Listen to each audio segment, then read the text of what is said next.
Hello, Nate Leviton. Yes, pleasure to meet you, sir. Pleasure to meet you too. Welcome to Global Gym. I understand you're applying to one of our personal training positions. Yes. All right. So we'll just get right started on the interview. So, Mr. Leviton, what would you say are your greatest strengths? So I would say my greatest strengths in a personal training environment would probably be my people skills. I know a lot of people say that, but in my personal opinion, my ability to connect with people that I train, especially even in my internship I had at Cutting Edge Fitness, my ability to talk with people, learn about their family, ask them questions when they come back, I think that really assisted me in helping people trust me and actually want to train with me.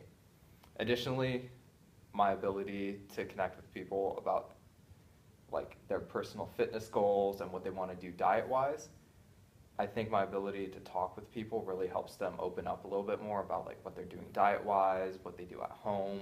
Sort of gives me a little inside scoop, which lets me really help them sort of, I don't want to say life coach, but help them with everyday stuff as well to increase their fitness. Of course. My second strength would probably be my attention to detail while doing program design. I always want to have the best possible program for each client, so I don't want to share sort of programs between a younger person and an elderly person, an athlete, non-athlete, like a golfer and a soccer player. I really want to have specific programs designed for each athlete to optimize their performance.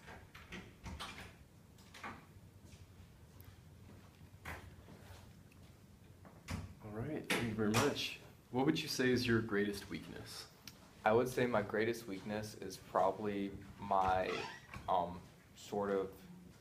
I had a little bit of difficulty with having people go a little too hard or not hard enough on their workouts. And this is sort of just, I feel like I'll be able to improve this as I get more experience training.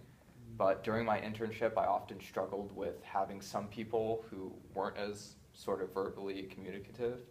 I would have them come back the next week and say, I'm still sore from last workout. And I would be like, oh man, that was too much.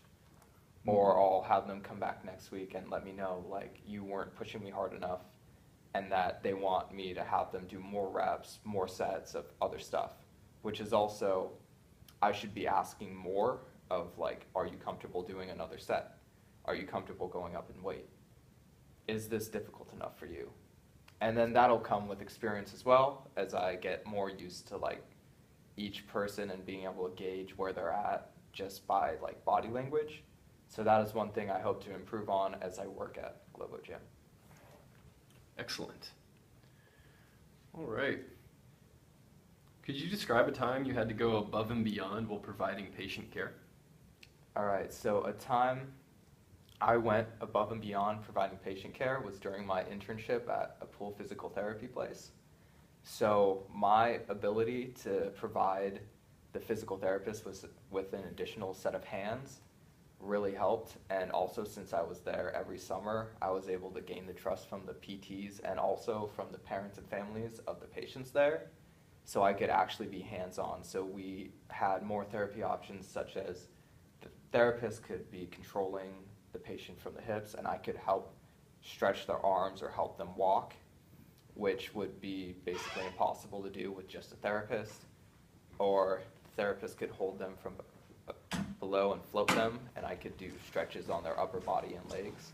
So just the ability for me to unlock more therapy options, I think that really helped sort of patient care go above and beyond what it could be with just the therapist.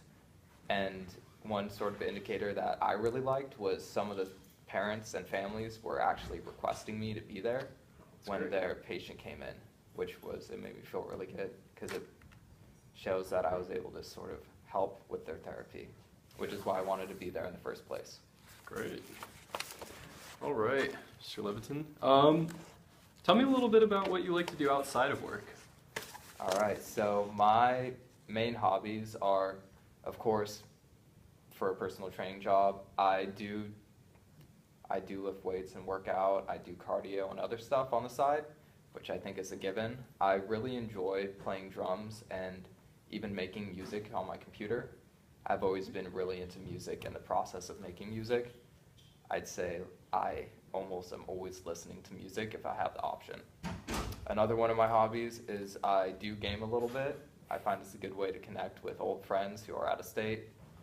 And lastly, I really like to cook. I've always been into culinary stuff.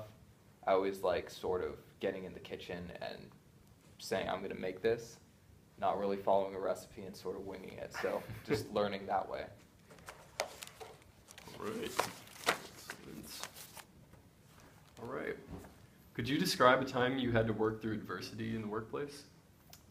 So one time I had to work through adversity in the workplace was during my painting contracting job.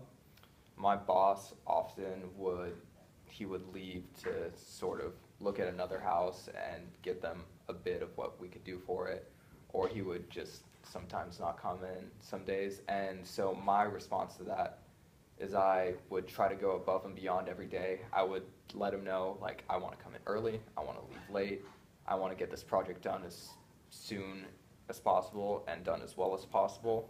And I think it really panned out in the end because he had a lot of trust with me by the end of my career with him.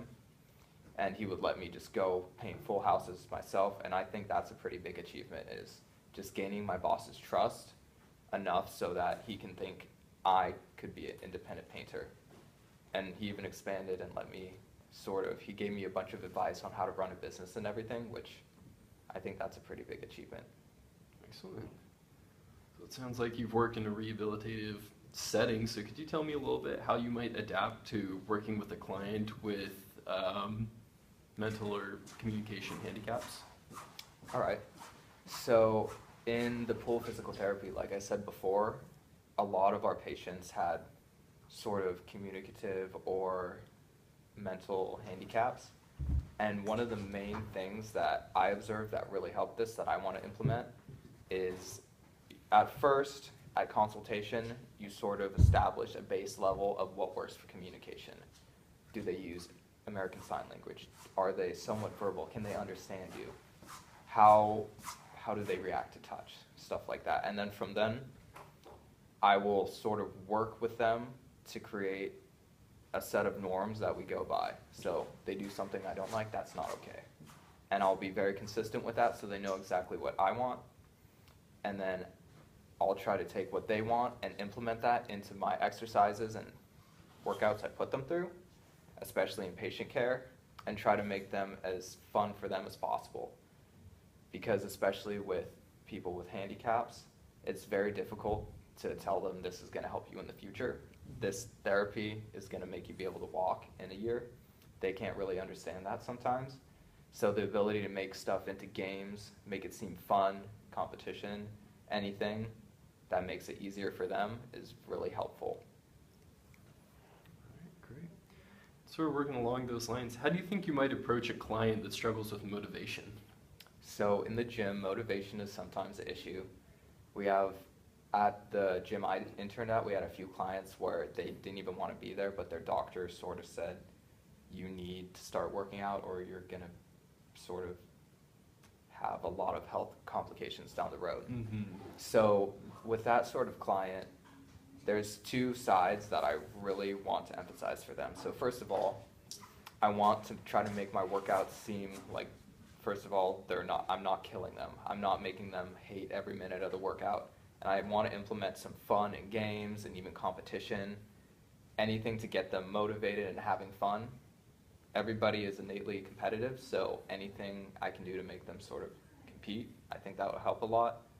Implementing competition into workout classes and stuff like that. And on the other side, this is a little bit harder to convince clients of sometimes, but to have my training program let them start to see improvements in physical and mental well-being, and they can see it in the mirror, they can feel it in energy levels, and I think it won't be easy to tell them, oh, you'll feel better. But as they start going through the workout program after a month or two, I think they'll really start getting more motivated just by seeing the progress they're making. Excellent. All right. And how would you say that previous employers and coworkers might describe you? So previous coworkers have often described me as a guy who smiles all the time and is always sort of happy and friendly. And that's sort of no matter how I'm feeling during the day, when I walk in the workplace, I try to keep the same demeanor at all times, friendly, outgoing. I really don't try to play favorites ever. Just always giving people the best me I can. And especially in a personal training environment, this is super important. If I'm training somebody and I don't walk in and I don't have the energy, I don't have the motivation, I don't have the smiles, I don't have sort of any of that, no one's going to want to train with me. It's going to be very important for this job. And my coworkers have also described me as, I know it's really cliche, but sort of hardworking and driven. And in this environment, I think it'll help as well because I always want to be hands-on with the clients and be helping them. I don't want to have any client feel like, oh, you're going to do this and this for 4 sets, and then I just stand there counting their reps.